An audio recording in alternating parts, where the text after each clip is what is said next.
నమస్తే welcome to LTV news ముందుగా headlines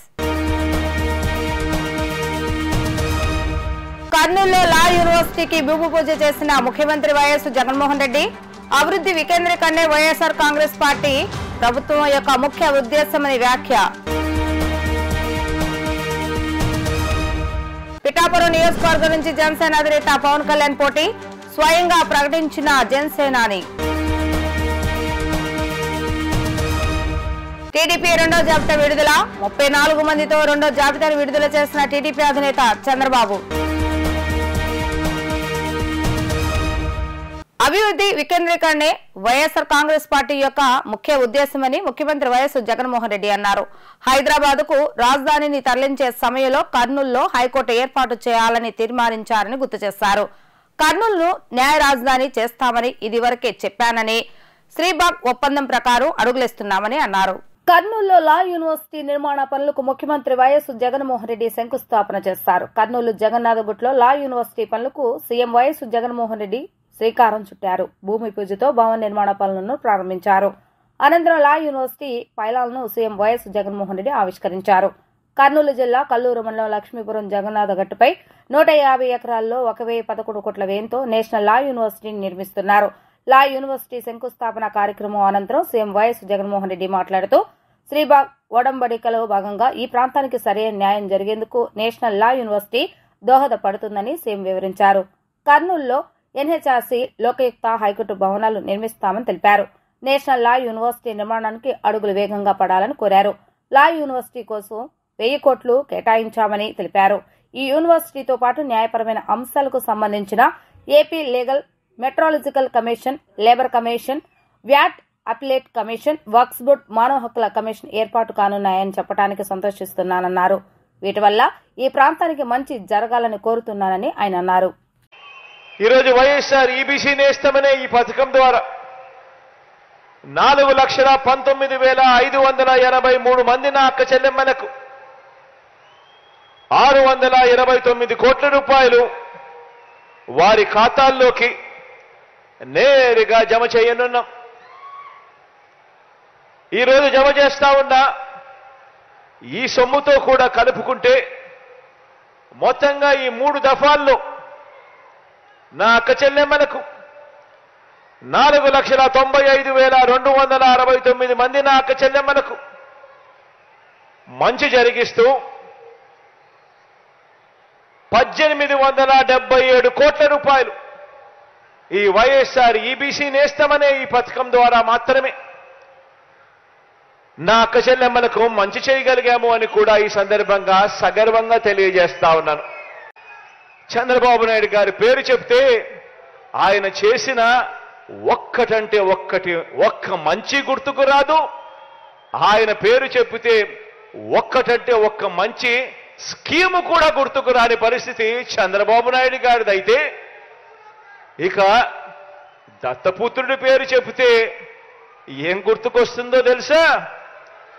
నా అక్క చెల్లెమ్మలకు దత్తపుత్రుడి పేరు చెబితే వివాహ వ్యవస్థను భ్రష్టు పట్టించే ఓ మోసగాడు గుర్తుకొస్తాడు. 5 సంవత్సరాలకు ఒకసారి కారును మార్చినట్టుగా భార్యలను మార్చే ఒక మ్యారేజ్ స్టారు ఓ వంచకుడు గుర్తుకు వస్తాడు దత్తపుత్రుడి పేరు చెబితే. ఆలోచన చేయమని అడుగుతా ఉన్నా.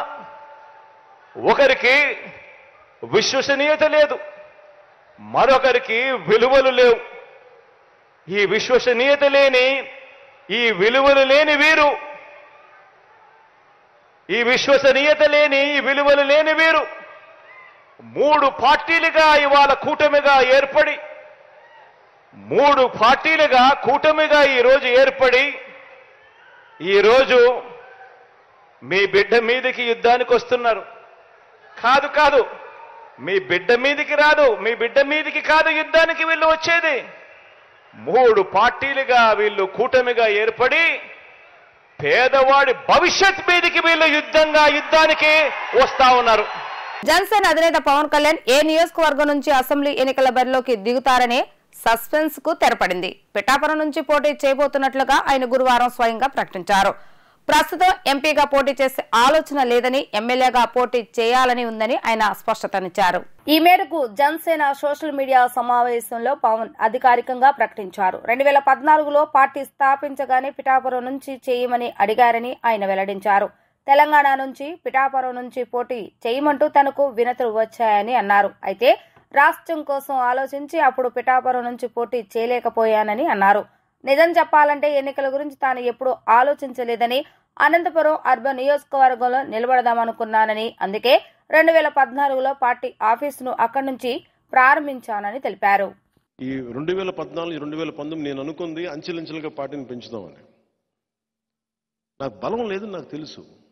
అందరికీ ఈ సందర్భంగా నేను చెప్పదలుచుకుంటుంది, పవన్ కళ్యాణ్ ఒక నటుడిగా లేదంటే ప్రజాభిమానం ఉన్న ఒక వ్యక్తిగా ప్రపంచం అంతా తెలుసు. పొలిటికల్ పార్టీగా జనసేన రెండు విభిన్నమైన అంశాలే. పవన్ కళ్యాణ్, జనసేన పార్టీ రెండింటిని కలపకూడదు. కలపడానికి సమయం పడుతుంది. అందుకనే 2.5 దశాబ్దాల సమయం చెప్పాను. నేను నడవాలి. ఒక ఎంఎస్సి స్టూడెంట్ ఫిజిక్స్ నేర్చుకున్న తర్వాత మళ్ళీ న్యూక్లియర్ ఫిజిక్స్కి వెళ్ళాలన్నా లేదా కెమిస్ట్రీకి వెళ్ళాలి, మళ్ళీ సపరేట్ అధ్యయనం చేయాలి. దానికి ఇంకా చదవాలి. నేను ఒక పాపులర్ యాక్టర్ అయినంత మాత్రాన రాజకీయాల్లోకి రాగానే అది వెంటనే అది ట్రాన్స్ఫర్ అవుదాం అధికారంగానే, పవర్ కానీ. అందుకే నేను 2.5 దశాబ్దం పనిచేద్దామని నిర్ణయించుకుంటే నాకున్న అభిమాన బలం ఏం చేస్తుంటే వాళ్ళకి మాట పట్టరాళ్ళు. మోడీ గారికి నమస్కారం చేసినా నువ్వు మోడీ గారికి నమస్కారం ఎందుకు చేస్తూ ఉండవు? అరే ఆయన మహానాయకుడు, ఆయన నమస్కారం అంటే ఒకసారి ఏమైపోద్దంటే అభిమానం ఎదగనివ్వదు. ఒకసారి అభిమానం ఏముంటుంది, నిన్ను వేరే నాయకులు తిడుతున్నారు, వైసీపీ వాళ్ళు తిడుతున్నారు, మేము చచ్చిపోతాం, ఎందుకు వచ్చారు రాజకీయాల్లో కండి.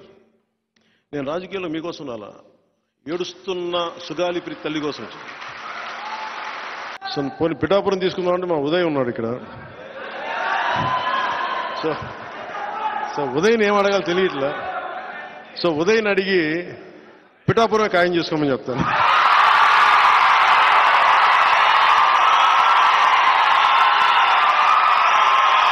జనసేన పవన్ కళ్యాణ్ పిఠాపురం నుంచి పోటీ చేస్తున్నారు.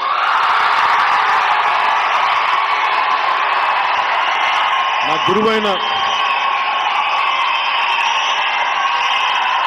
గురువు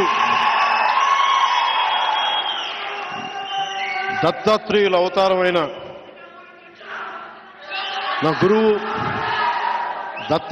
అవతారమైన శ్రీపాద శ్రీవల్లభుడు జన్మస్థలం అది.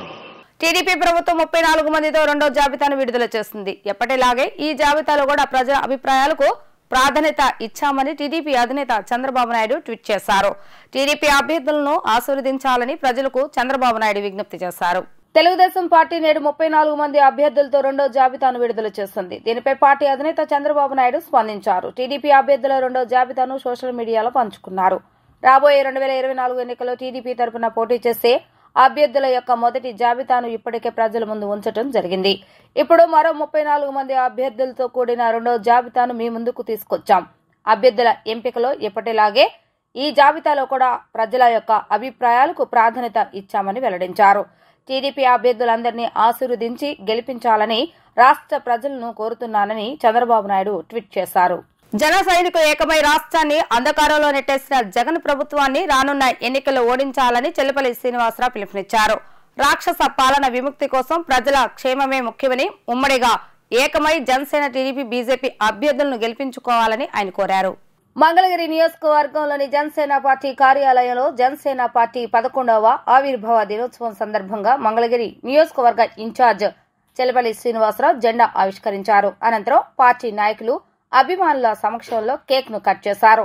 ఈ సందర్భంగా మంగళగిరి జనసేన ఇన్ఛార్జ్ చెల్లిపల్లి శ్రీనివాస్ మాట్లాడుతూ జనసేన పార్టీ 11వ ఆవిర్భావ దినోత్సవం సందర్భంగా మంగళగిరి నియోజకవర్గ ప్రజలకు, కార్యకర్తలకు, అభిమానులకు అభినందనలు తెలియజేశారు. ఓర్పు, క్రమశిక్షణ, నీతి, నిజాయితీ, ఓర్పు, ఉన్నతమైన ఆశయాలు కలిగిన వ్యక్తి జనసేన పార్టీ అధ్యక్షుడు పవన్ కళ్యాణ్ అని కొనియాడారు. ప్రజల సంక్షేమం, రాష్ట్ర అభివృద్ధి కోసం పోరాడుతున్న పవన్ కళ్యాణ్ ఆశయ సాధనలో జన సైనికులు, వీర మహిళలు ఏకమవ్వాలని పిలుపునిచ్చారు. జనసేన, టీడీపీ, బీజేపీ ఉమ్మడి అభ్యర్థులను గెలిపించుకుని ఈ సైకో జగన్ ప్రభుత్వాన్ని పారదోలాలని ఆయన పిలుపునిచ్చారు. ఈ రోజున జనసేన పార్టీ 11వ ఆవిర్భావ దినోత్సవం సందర్భంగా మంగళగిరి నియోజకవర్గంలో మా కేడర్ అంతా కూడా ఈ రోజున పవన్ కళ్యాణ్ గారు ఈ 11వ ఆవిర్భావ దినోత్సవం టైంకి మమ్మల్ని ఒక ఉన్నతమైన ఆశయాలకి, ఒక ఉన్నతమైన స్థాయికి కూర్చోబెట్టిన ఆయనకి ప్రత్యేకంగా పవన్ కళ్యాణ్ గారికి మా మంగళగిరి నియోజకవర్గం అంతా కూడా మేము అందరికీ కలిసి కృతజ్ఞతలు తెలుపుతా ఉన్నాం. అలాగే మా నియోజకవర్గ ప్రజలకి, అలాగే మా నియోజకవర్గ కార్యకర్తలకి, జన సైనికులకి, వీర మహిళలకి అందరికీ కూడా ప్రత్యేక ధన్యవాదాలు తెలుపుతా ఉన్నాం. జనసేన శుభాకాంక్షలు ఆవిర్భావ దినోత్సవం సందర్భంగా. ఏదైతే పవన్ కళ్యాణ్ గారు 2022 సంవత్సరంలో ఇప్పటం సభలో ఈ వైసీపీ వ్యతిరేక ఓటు చేయలేమని చెప్పే ఒక మాట ప్రకారం ఈ రోజున మనం చూస్తాం రాష్ట్రంలోనే అసలు ఎంత ఆయన మనసు, ఆయన యొక్క స్థాయి, ఆయన సాక్రిఫైస్ ను ఈ రోజు మనం అంతా చూస్తా ఉన్నాం. రాష్ట్రం కోసం ఒక మాట కట్టుబడి ఈ యొక్క వైసీపీ దురరాష్ట్ర పాలన పోవాలి, ఈ వైసీపీ పాలన పోవాలి, అంతమొందించాలని ఒక ఉద్దేశంతో తన్ను తాను తగ్గించుకొని ఈ రోజున రాష్ట్రం కోసం పాటుపడతా ఉన్నారు, రాష్ట్ర భవిష్యత్తు కోసం. నిజంగా ఆ పార్టీలో మేమంతా ఉంటాం. మేమంతా చాలా అదృష్టవంతులు అని చెప్పి మరొక్కసారి అందరికీ చెప్తా ఉన్నాం. రాబోయే రోజుల్లో జనసేన పార్టీ, అలాగే తెలుగుదేశం పార్టీ, అలాగే బీజేపీ పార్టీ ఉమ్మడి ప్రభుత్వం మన రాష్ట్రంలో రావాలి. ఈ యొక్క ఆంధ్ర రాష్ట్ర భవిష్యత్తు ఒక ఉన్నతంగా ఉండాలని చెప్పి ఈ రోజు ఆవిర్భావ దినోత్సవం సందర్భంగా మేమంతా ఆశిస్తా ఉన్నాం. జై జనసేన, జై హింద్. అధికార పార్టీ, ప్రతిపక్ష పార్టీలు స్వర్ణకారుల యొక్క సమస్యను వెంటనే పరిష్కరించకపోతే రానున్న ఎన్నికల్లో ఖచ్చితంగా ఓడిస్తామని రాష్ట్ర స్వర్ణకారుల సంఘం అధ్యక్షులు కరి వేణుమాధవ్ ఆగ్రహాన్ని వ్యక్తం చేశారు. 4 రోజులుగా రిలే నిరాహార దీక్ష చేస్తున్నా పట్టించుకొని ఈ ప్రభుత్వానికి తగిన గుణపాఠం చెప్తామని వారు హెచ్చరించారు. మంగళగిరి షరఫ్ బజార్ సెంటర్లో 4 రోజులుగా స్వర్ణకారుల సమస్యలపై రిలే నిరాహార దీక్ష చేస్తున్న పారేపల్లి మహేష్ కు రాష్ట్ర స్వర్ణకారుల సంఘం అధ్యక్షులు కరి వేణుమాధవ్ అభినందనలు తెలియజేశారు. ఈ సందర్భంగా వారు మాట్లాడుతూ మంగళగిరిలో స్వర్ణకారుల కార్పొరేషన్ ను ఏర్పాటు చేస్తానన్న విజయసాయి రెడ్డి ఇచ్చిన హామీని వెంటనే నిలబెట్టుకోవాలని డిమాండ్ చేశారు. స్వర్ణకారుల సంక్షేమం కోసం విడుదల చేసిన నిధులు ఎక్కడా అని ప్రశ్నించారు.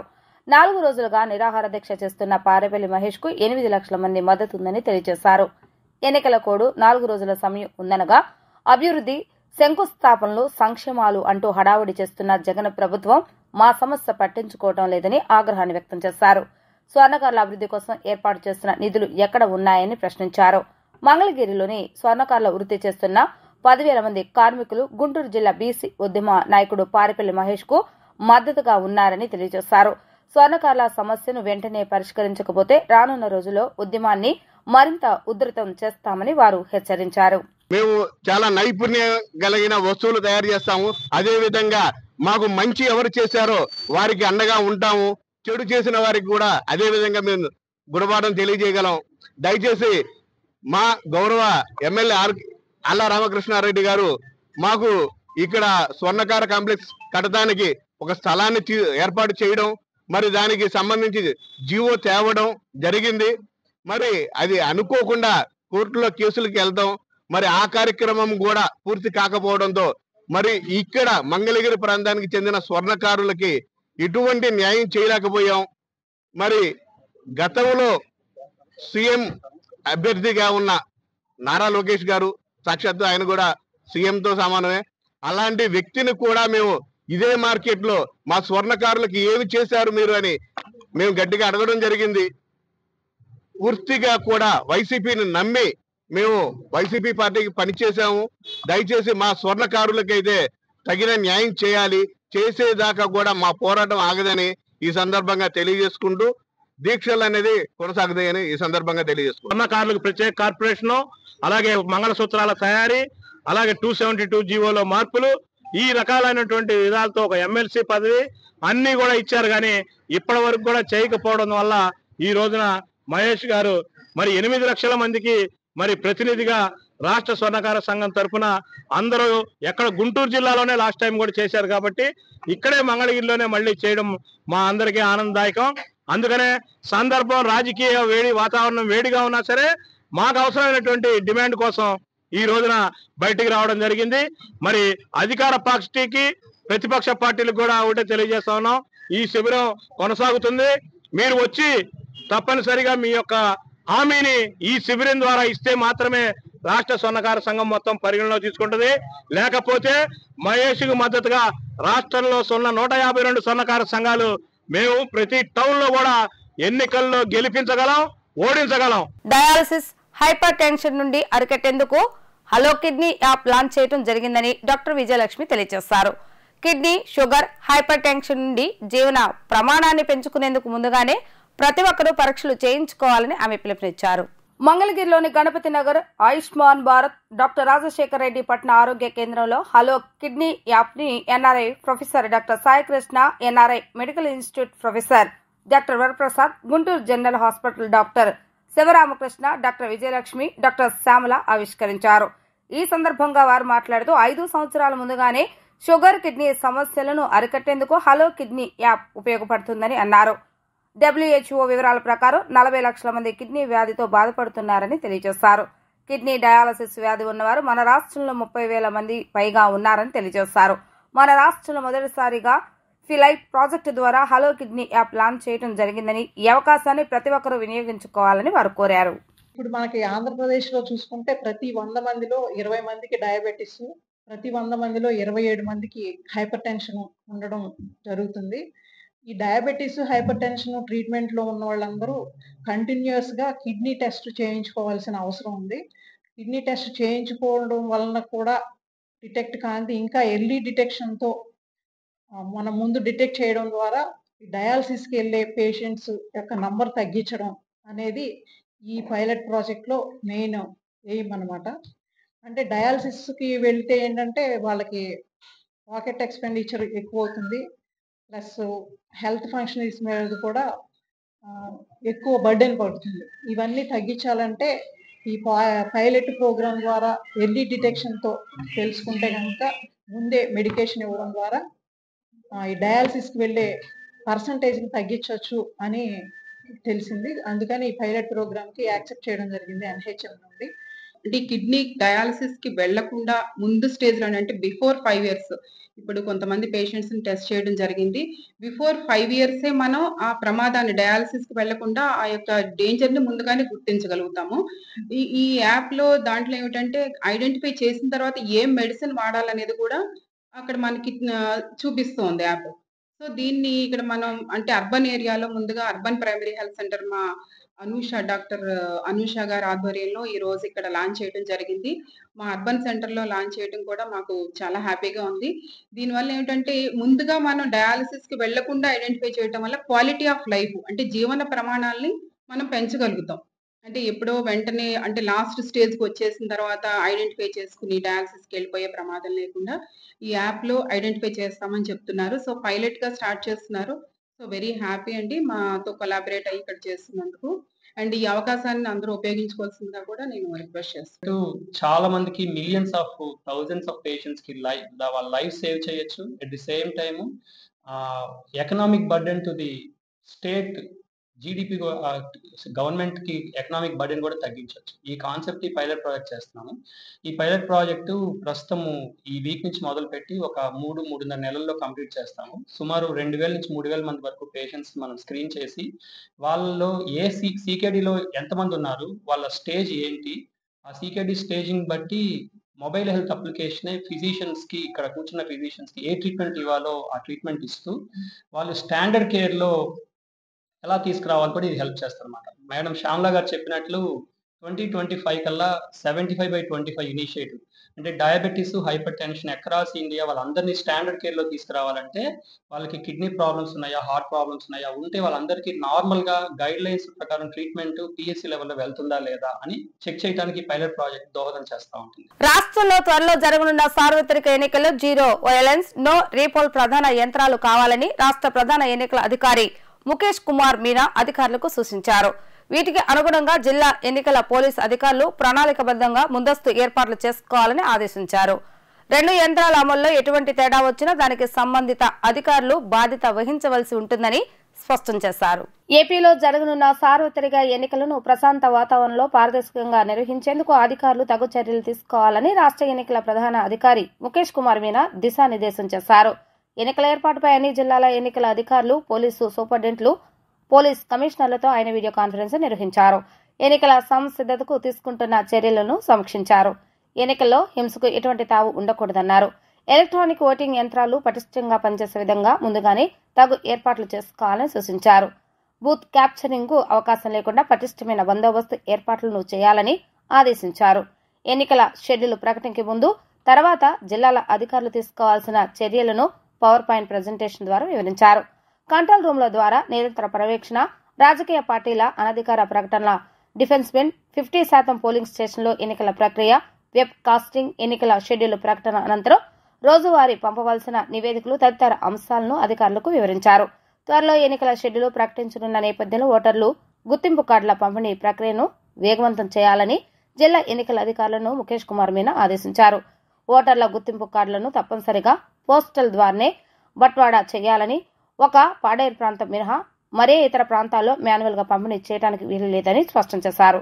సకాలంలో పోస్టల్ ద్వారానే బట్వాడా చేయడానికి పటిష్టమైన వ్యవస్థను ఏర్పాటు చేసుకోవాలన్నారు. ఇంటర్మీడియట్ విద్యను పూర్తి చేసుకున్న ఆడబిడ్డలు పై చదువులు చదివేందుకు తీసుకునే రుణాలకు ప్రభుత్వమే పూచకత ఇచ్చేలా కళలకు రెక్కలు రూపకల్పన చేసినట్లుగా చంద్రబాబు నాయుడు తెలిపారు.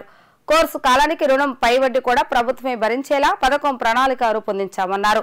యువత 30 ఏళ్ల భవిష్యత్తు బాగుండాలంటే తెలుగుదేశం ప్రభుత్వం ఏర్పాటు ఎంతో అవసరమని చంద్రబాబు నాయుడు స్పష్టం చేశారు. మహిళల కోసం కొత్తగా ప్రవేశపెట్టిన కళలకు రెక్కలు కార్యక్రమంలో టీడీపీ అధినేత చంద్రబాబు నాయుడు పాల్గొన్నారు. ఈ సందర్భంగా ఆయన మాట్లాడుతూ ఆర్థిక పరిస్థితులు అనుకూలించని మహిళలు ఇంటికే పరిమితం కాకుండా కళలకు రెక్కలు అనే పథకానికి శ్రీకారం చుట్టినట్లుగా ఆయన వివరించారు. పిల్లల భవిష్యత్తు కోసం తెలుగుదేశం రూపొందించిన పథకాల వల్ల ఎందరో విదేశాలకు వెళ్లి స్థిరపడ్డారని చంద్రబాబు నాయుడు తెలిపారు. విద్యార్థుల ఉన్నత చదువుల కోసం బ్యాంకు లోన్లు తీసుకునేలా తాము సహకరిస్తామని స్పష్టం చేశారు. గతంలో తాము యువత విదేశాల్లో స్థిరపడేలా ఐటీని ప్రోత్సహించామని, ఐటీ ఓటర్లందరూ విదేశాలకు వెళ్లిపోతున్నాయని తనను విమర్శించారని గుర్తు చేశారు. విద్యార్థులకు అందే ఇతర పథకాలతో పాటు కళలకు రెక్కల పథకాన్ని అందజేస్తామని, దీనిపై వడ్డీని ప్రభుత్వమే చెల్లిస్తుందన్నారు. ఐటీకే కాదు, వివిధ ప్రొఫెషనల్ కోర్సుల్లో నైపుణ్య శిక్షణకి ఈ పథకానికి వర్తింపచేస్తామన్నారు. విద్యార్థుల కళలకు తాము రెక్కలు తోడై స్వావలంబనకు సహకరిస్తామని పేర్కొన్నారు. గవర్నమెంట్ స్కూల్స్ కానీ గవర్నమెంట్ ఇచ్చే స్కాలర్షిప్లని తీసుకుంటూనే ఇంకా బాగా చదువుకోవాలి, లేకుంటే శిక్షణకి వెళ్ళాలి, స్కిల్ డెవలప్మెంట్కి వెళ్ళాలి, అదనంగా నాలెడ్జ్ నేర్చుకోవాలి అనుకునే ప్రతి ఒక్కరికి ఎంత డబ్బులైనా తీసుకొని చదువుకునే విధంగా తెలుగుదేశం పార్టీ ఒక కార్యక్రమాన్ని తీసుకొచ్చాం. దీనివల్ల వాళ్ళందరూ బ్యాంకు లోన్ తీసుకుని స్వేచ్ఛగా వాళ్ళు చదువుకునే అవకాశం వస్తుంది. ఏదో స్కాలర్షిప్లు అంటే ఒక 10 కోట్లు 20 కోట్లు ఇవ్వడం, మధ్యలో దాన్ని నిలిపేయడం, వీళ్ళు చదువుకు ఆపేసే పరిస్థితికి వస్తున్నారు. ప్రపంచంలో బ్రహ్మాండమైన అవకాశాలు ఉన్నాయి. ప్రజలు గెలవాలి, రాష్ట్రం నిలబడాలి. ఒక సైకో ప్రవర్తనతో నేను 3 రాజధానులు పెడతానంటే ఇంకా కోర్టులో కూడా ఉంది కాబట్టి కేంద్రం కూడా వాళ్ళకు ఉండే పరిధిలో వాళ్ళు ఏం చేయలేకపోయి ఉండొచ్చు. కానీ దానికి పరిష్కార మార్గం ఈ ప్రభుత్వం పోవడమే. పోలవరాన్ని వాళ్ళు వద్దన్నారా, కట్టొద్దన్నారా, లేకుంటే మొత్తం డయాఫామ్ వాళ్ళ దగ్గర నుంచి కూల్చేయమన్నారా? ఎవరు చెప్పారు? వాళ్ళు అడుగుతున్నారు, సమాధానం చెప్పడం లేదు. ఇలాంటివన్నీ కూడా మనం గుర్తుపెట్టుకోవాల్సింది ఏంటంటే, ఇలాంటి పరిస్థితులు వచ్చాయంటే is the main responsible person. ఇన్నిసార్లు పోయాడు, కన్విన్స్ చేయొచ్చు కదా. విశాఖపట్నం స్టీల్ కూడా నేను ముఖ్యమంత్రిగా ఉన్నాను, వాజ్పేయి గారు ముఖ్యమంత్రిగా ఉన్నారు, సిక్ అయిపోయింది, డబ్బులు లేవు, నేను ఒకటే రిక్వెస్ట్ చేశాను మీరు చేయాలని చెప్పి గట్టిగా పట్టుకుతే అప్పట్లో 2000 కోట్ల ఎంత ఇచ్చి ఈక్విటీ కింద ఇచ్చి రివైవ్ చేశారు. ఇప్పుడు లాభాల బాట వచ్చింది, ఇప్పుడు మళ్ళీ నష్టాలు వచ్చాయి. సెయిల్ ఉంది, ప్రత్యామ్నాయాలు చాలా ఉన్నాయి. గవర్నమెంట్లోనే ఉంటుంది, సెయిల్లో పెట్టచ్చు, ఇక్కడ ఒక యూనిట్ ఉంటుంది. అలాంటి ప్రత్యామ్నాయ మార్గాలు ఉన్నాయని కన్విన్స్ చేయాల్సిన బాధ్యత రాష్ట్ర ప్రభుత్వం పైన ఉంది. అవి చేయడంలో టోటల్గా ఫెయిల్ అయ్యారు. విశాఖపట్నం రైల్వే జోన్కు కూడా ప్రయత్నం చేయలేదంటే ప్రయత్నమే కాదు, ల్యాండ్ ఇవ్వకుండా ఆగిపోయింది. ఇంకెప్పుడు చేస్తారంటే రేపు వీళ్ళు ఇంటికి పోతారు. కాబట్టి మీరు కూడా ఆలోచించాల్సింది ఏంటంటే, రాష్ట్రంలో ఉండే మేధావులంతా థియరాటికల్గా ఏదో ఆలోచించి మీరు చేయడం కాదు, ప్రాక్టికల్గా ఏమేమి సాధ్యాలు అవుతాయి, ఏ విధంగా ముందుకు పోవాలో ప్రతి ఒక్కరూ ఆలోచించాలి. మేధావులు ఆలోచించాలి, విద్యార్థులు ఆలోచించాలి, లేకపోతే మీ మీడియా ఆలోచించాలి. అందరూ ఆలోచించాల్సిన అవసరం ఉంది. వార్తలు ముగించే ముందు హెడ్లైన్స్ మరొకసారి. కర్నూలులో లా యూనివర్సిటీకి భూమి పూజ చేసిన ముఖ్యమంత్రి వైఎస్ జగన్మోహన్ రెడ్డి. అభివృద్ధి వికేంద్రీకరణే వైఎస్ఆర్ కాంగ్రెస్ పార్టీ ప్రభుత్వం యొక్క ముఖ్య ఉద్దేశమని వ్యాఖ్య. పిఠాపురం నియోజకవర్గం నుంచి జనసేన అధినేత పవన్ కళ్యాణ్ పోటీ స్వయంగా ప్రకటించిన జనసేనాని. టీడీపీ రెండో జాబితా విడుదల 34 మందితో రెండో జాబితాను విడుదల చేసిన టీడీపీ అధినేత చంద్రబాబు. ఇవి ఈ రోజు వార్తా విశేషాలు. మరలా తిరిగి ప్రసారమే వార్తలు మళ్ళీ కలుద్దాం. అంతవరకు సెలవు. నమస్కారం.